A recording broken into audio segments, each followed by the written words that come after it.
안녕하세요. 반갑습니다. 컴퓨터 활용 능력 1급 필기 기출. 이번엔 2019년 우리 반대로 거꾸로 간다고 이야기했어요. 2020년 2회가 가장 최신입니다.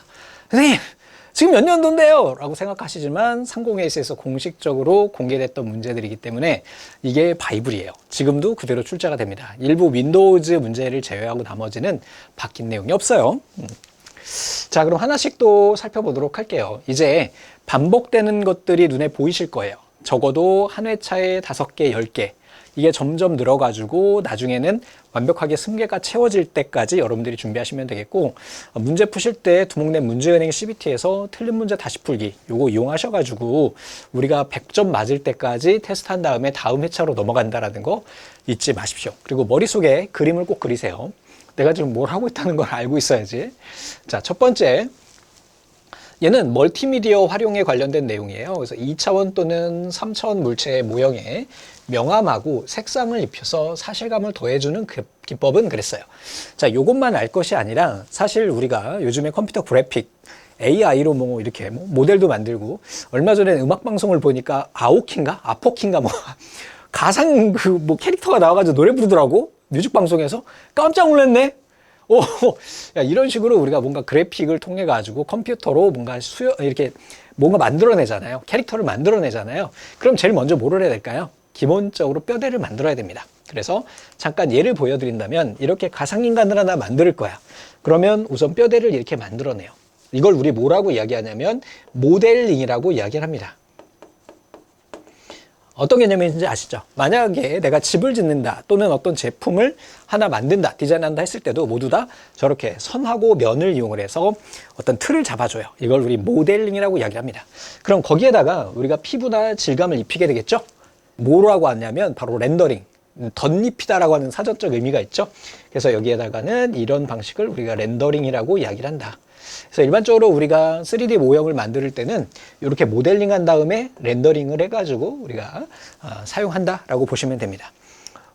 얘네 두 개는 같이 여러분들이 세트로 기억하시면 좋겠고요. 여기에서는 명암하고 색상 입힌다고 그랬으니까 당연히 렌더링이 되겠죠. 모델링은 얘고요. 리터칭은 여러분들 스마트폰으로 스노우나 또는 인스타에도 요즘엔 그런 기능들이 있는 것 같은데, 사진에다가 이렇게 뽀샤시 한다고 이야기하죠. 화이트 밸런스 바꾸고 색감 바꾸고 해가지고 좀 더 이쁘게 표현하는 그런 것을 우리 리터칭이라고 이야기하고요. 애니메이션은 이렇게 모델링 된 것을 실제 움직이는 걸로, 우리 영화 같은 거 많이 나오잖아요. 이렇게 하는 것을 이야기한다. 여기에 있는 아이들은 모두 다 출제되는 아이들이기 때문에 하나도 빼놓지 말고 기억하고 계셔야 됩니다. 자, mp3 또 출제가 됐네요. 근데 이번에는 살짝 좀 난이도가 있는 문제예요.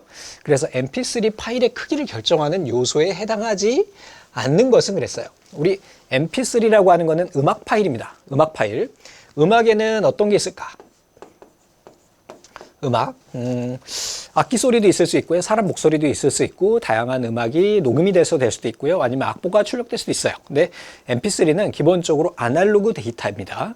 우리가 노래를 부르거나 이런 것을 가지고, 만약에 내가 멜론이나 이런 데서 음악을 듣는다 또는 유튜브 뮤직에서 듣는다라고 하는 것은 실제로 사람들이 녹음한 것을 우리가 다시 듣는 거죠. 그 사람의 목소리는 파형이 있어요. 그래서 이걸 우리 뭐라고 이야기하냐면 아날로그 데이터다라고 이야기를 해요. 이 아날로그 데이터를 컴퓨터로 처리를 해가지고 디지털화 해야 돼요.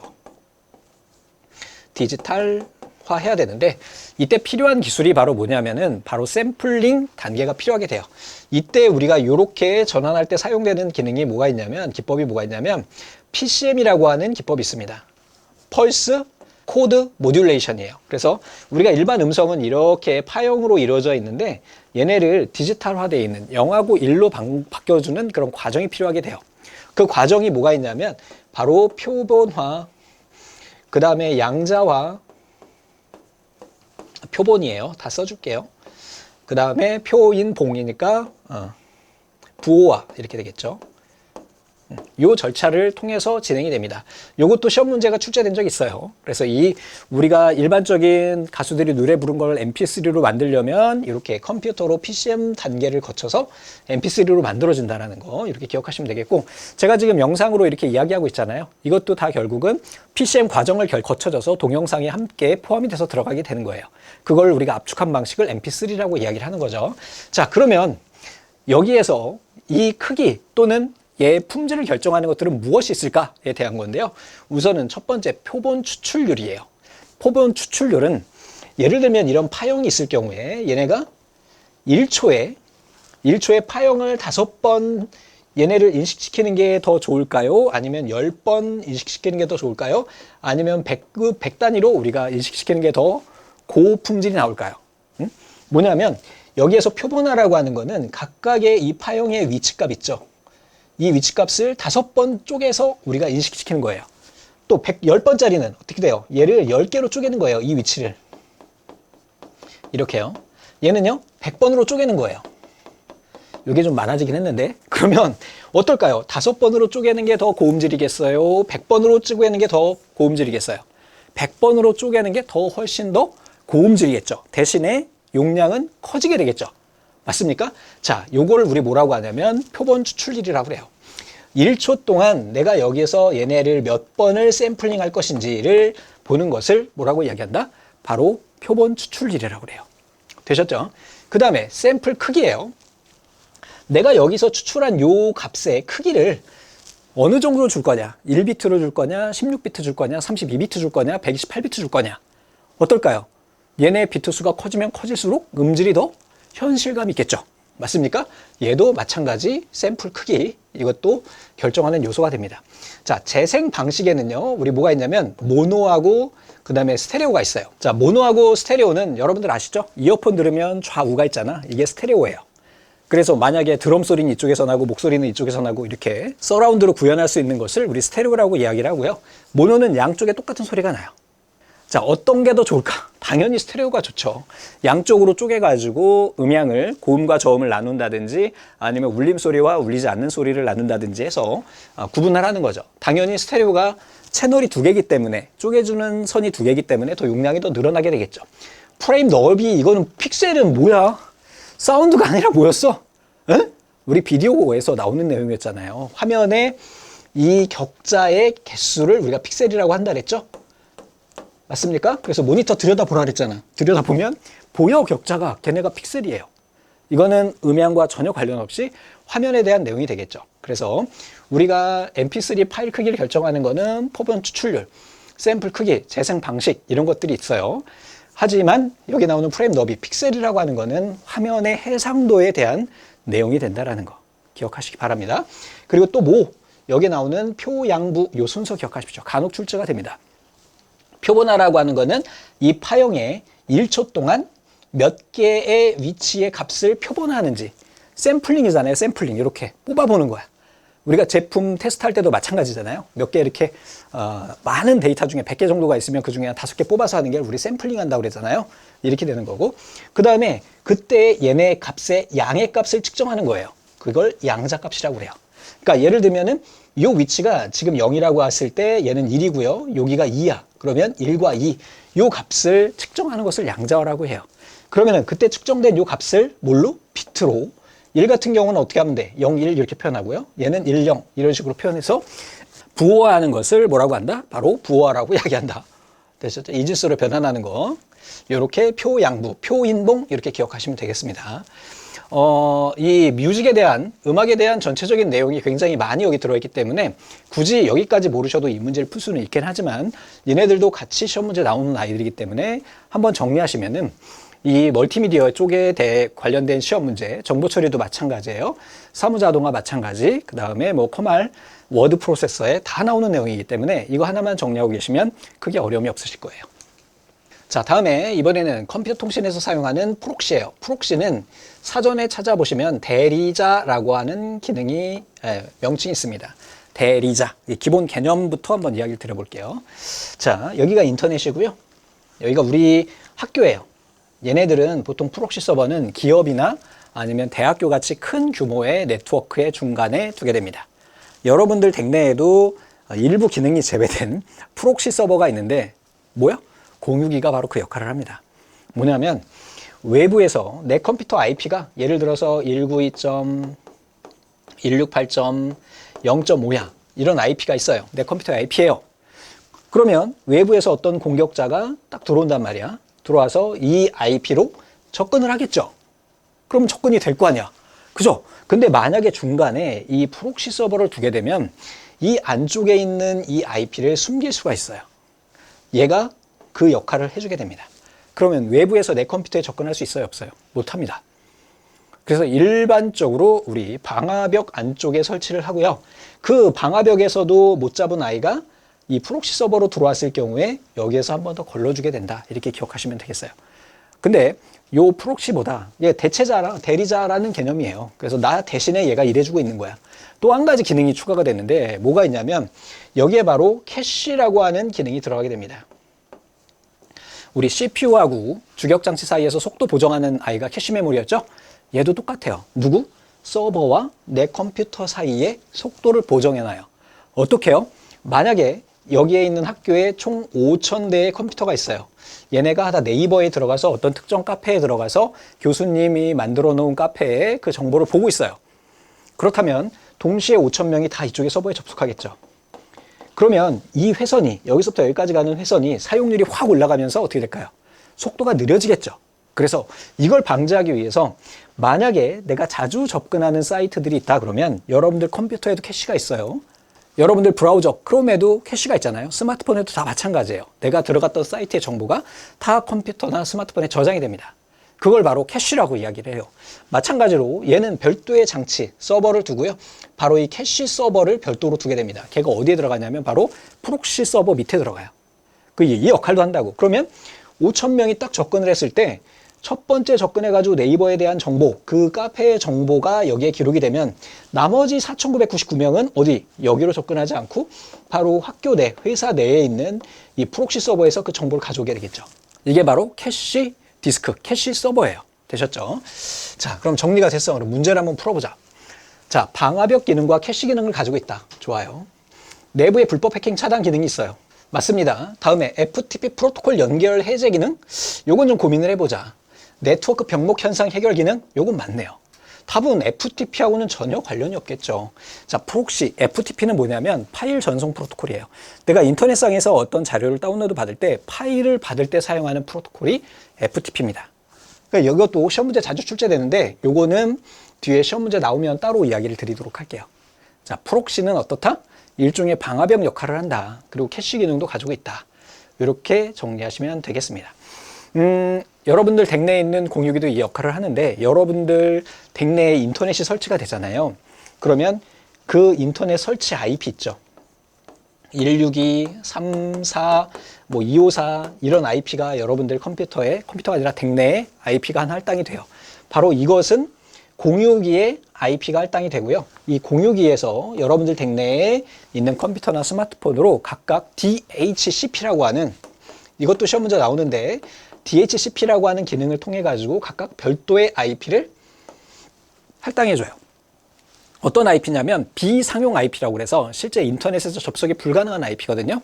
그 IP가 바로 뭘로 시작하냐면 192.168.192로 시작하는 모든 대역의 IP는 인터넷에서 사용할 수 없어요. 그래서 이 내부 네트워크망에서 쓸 수 있도록 하는 거예요. 그래서 여러분들 공유기 보시면은 통신사마다 다른데 192, 168, 그 다음에 109의 1부터 시작해서 IP가 할당된다든지 이런 식으로 통신사마다 다르긴 하지만 비상용 IP가 할당이 돼요. 비상용 IP가 뭐라고? 외부에서 접속이 불가능해. 그러면 내가 지금 스마트폰 보고 있으면 외부에서 내가 뭘 하고 있는지 알 수가 없어. 대신에 가능은 합니다. 어떻게? 내 컴퓨터가 감염이 돼 있어. 그러면 그냥 끝나는 거지. IP고 뭐고 필요 없으니까. 이런 식으로 해서 막아주는, 기본적으로 1차적으로 막아주는 데가 바로 프록시 서버다. 다음 중 바이러스에 대한 설명으로 옳지 않은 것은 했어요. 감염 부위에 따라 부트 바이러스와 파일 바이러스로 구분한다 그랬어요. 맞습니다. 자, 부트 바이러스는 컴퓨터 켜지는 걸 막아줘요. 그래서 윈도우즈 부팅을 못하게 해주는 아이가 부트 바이러스고요. 파일 바이러스는 그 파일에 감염이 돼서 그 파일이 실행이 안 되도록 하는 아이예요. 맞습니다. 사용자 몰래 스스로 복제하여 다른 프로그램을 감염시키고 정상적인 프로그램인 것처럼 다른 파일들을 파괴하다. 맞아요. 자, 다음에 주로 복제품을 사용하거나 통신 매체를 통해서 다운받은 프로그램에 의해 감염이 될 수가 있죠. 컴퓨터 하드웨어와 무관하게 소프트웨어만 영향을 미친다 그랬는데 아니에요. 하드웨어도 영향을 미쳐요. 특히 어떤 거냐면 예전에 제 친구가 제가 중학교, 고등학교 때 그때 친구가 어떤 바이러스에 감염이 됐어요. 그래서 컴퓨터가 망가진 적이 있습니다. 어떻게 망가지냐면 그때 당시에 바이러스가 어떤 거였는지 정확히 기억은 안 나는데 이름은 딱 감염이 되니까 하드디스크를 계속해서 액세스하는 거예요. 얘가 지 혼자. 읽었다 썼다 하는 거야. 그때 당시에 하드디스크 성능이 좋지가 않았기 때문에 하드디스크가 열을 받아가지고 하드디스크가 빵 난 거야. 그냥. 이렇게 만들어질 수도 있어요. 또는 CPU를 태울 수도 있어요. 왜? 과도한 프로세스를 계속해서 발현하는 거야. 숨어가지고. 그럼 어떻게 돼? CPU가 과열되겠죠. 그럼 어떻게 돼? 타지, CPU가. 요즘엔 그런 일은 많지 않습니다. 왜? 운영체제에서 다 차단해. 또 CPU 내에서도 너무 그런 경우가 있을 때는 과감히 차단을 해버리는 그런 기능들이 들어있어요. 되셨죠? 이렇게 하드웨어에도 영향을 준다. 그래서 얘가 답이 되겠네요. 답입니다. 자, 다음에 다음 중 사물 인터넷, 우리 IoT라고 하는데 얘는 인터넷 오브 띵즈의 약자예요. 띵즈까지예요. 뭐냐면 모든 사물이 인터넷에 연결된다라는 거죠. 그래서 앞에서 제가 그런 말씀 드렸어요. 저희 집은 조명 하나하나마다 다 IP가 할당된다. 다 인터넷이 연결돼 있어서 조명을 다 일일이 색깔도 조절할 수 있고 다 할 수 있어요. 그지? 여러분들 댁내에 있는 뭐 IoT 장비들 굉장히 많잖아. 특히 뭐가 있을까? IoT가. 요즘엔 밥솥도 되죠? 특히 뭐가 많이 되냐면 보일러. 그지? 보일러 온도 딱 설정해 놓으면 그때 지가 알아서 켜지죠. 보일러를 안 끄고 내가 어디 여행을 갔어. 그때 어떻게 해요? 집에 다시 가야 돼. 아니지. 스마트폰으로 보일러 켜져 있네. 꺼야지. 띡 누르면 끝나죠. 인터넷에 연결돼 있기 때문에 전 세계 어디서든 컨트롤할 수 있도록 바뀌어지는 것이 바로 IoT다. 됐냐? 좋아. 자, 모든 사물을 네트워크로 연결해서 소통하는 정보통신 환경. 좋아요. 스마트 센싱 기술과 무선 통신 기술을 융합해서 실시간으로 데이터를 주고받는다. 좋아요. 그래서 앞에서도 잠깐 말씀드렸잖아요. 제가 요 동네에 고양이들이 굉장히 많은데, 들고양이가 많은데, 걔네를 위해서 이렇게 자동 급식기, 29,000원 주고 샀어. 우리나라에서 20만 원 넘게 샀는데, 저희 집에도 고양이가 있거든요. 그때 살 때 20만 원 얼마 했는데, 지금 보니까 25,000원 가지고 사니까 중국에서 아주 빠르게 왔어요. 얘도 마찬가지로 스마트 센싱 기능이 있어요. 뭐야? 고양이가 가까이 가면 얘가 밥이 또르륵 나와. 또는 제가 예약한 시간에 맞춰서 밥이 또르륵 나와요. 이런 것들. 전기의 생산부터 소비까지 전 과정에 정보통신 기술을 접목한 거다. 이건 뭐라고 이야기하냐면은 스마트 그리드라고 이야기합니다. 이것도 중요한 아이인데 여러분들 뭐라 할까? 신문 많이 보시면 올 여름이 굉장히 더울 거다라고 이야기하잖아요. 그래서 전력 수급이 굉장히 조금 고민이 많다. 한전에서 고민이 많다 이런 얘기 하잖아요. 그런 걸 관리해 주는 애가 바로 스마트 그리드입니다. 개념도를 살짝 보면 이런 식인 거지. 여기에 공장이나 집이나 아니면 아파트가 있어요. 여기에 A 발전소예요. 발전소가 있고 B 발전소가 있어요. 우리나라에는 전국에 다 나눠져 있어서 발전소가 있는데 얘네가 예전에는요. 예를 들면 고리 원전이다 그러면 그쪽 부분, 그쪽 도만 쓰고요. 지금 인천 영종도 쪽에 영흥도인가? 그쪽에도 발전소가 있어요. 화력발전소 있고 안산에도 있어요. 그럼 걔네들은 수도권을 커버한다든지 이런 식으로 되어 있었는데 지금은 그게 아니야. 우리나라 전국이 다 이 전선으로 고압 전선으로 연결이 되어 있습니다. 그래서 만약에 서울에 전력이 부족하다. 대신에 저쪽 아랫지방은 좀 여유가 있어. 그러면 걔를 끌어다 쓰는 거예요. 자동으로. 이게 바로 스마트 그리드 기능입니다. 그리드가 망이라는 얘기잖아. 똑똑한 망. 요거 기억하십시오. 자, 개방형 정보 공유에 대한 부작용을 최소화하기 위해 정보 보안 기술을 적용이 필요하다. 그쵸? 요거 예약이 많죠. 어떤 거냐면 만약에 중국에서 제가 CCTV를 하나 샀어요. 그냥 간이로 쓰려고 CCTV를 하나 샀는데 이 CCTV를 해킹당하는 거야. 어떤 애들이 해킹을 해.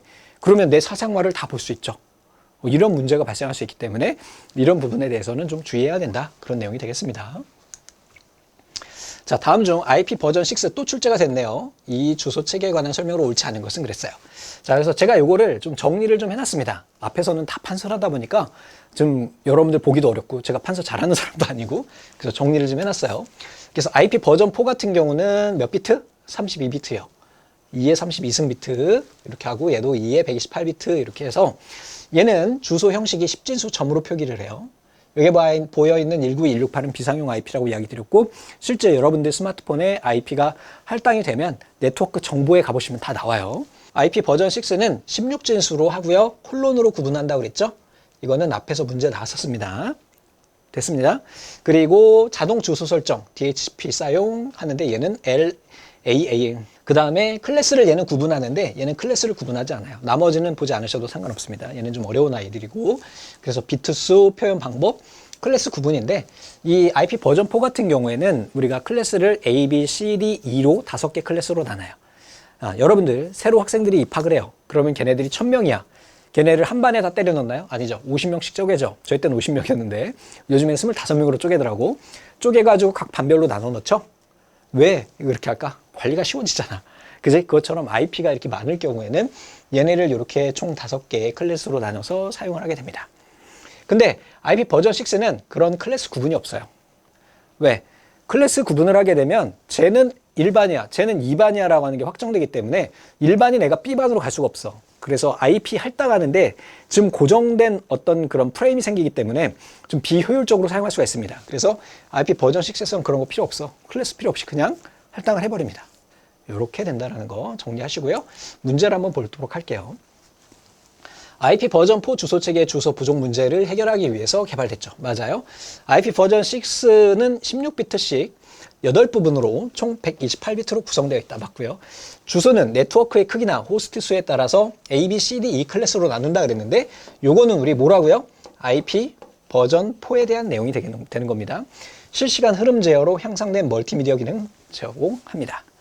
되셨죠? 자, 다음이요. 다음 중 인터넷에서 사용하는 URL에 관련된 설명으로 옳지 않은 것은 했어요. 자, URL은요. 유니폼이 뭐야? 어떤 틀이죠. 리소스 로케이트의 약자예요.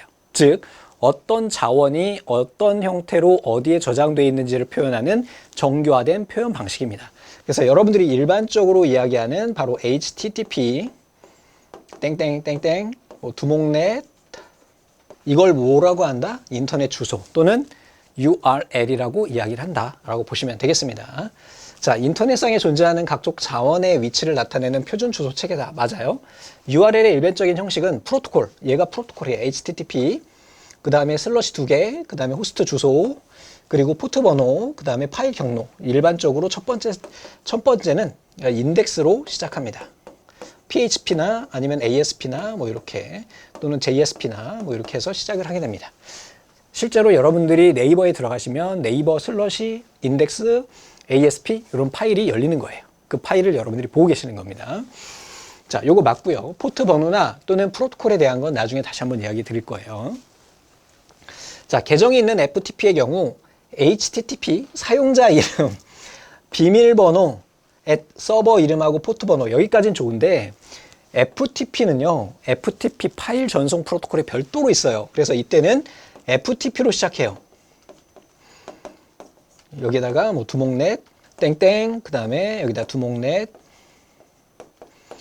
NET 해주시고 여기다가 예를 들어서 뭐 A라고 하는 압축 파일 이렇게 해주게 되면 이 파일이 다운로드가 되는 거예요.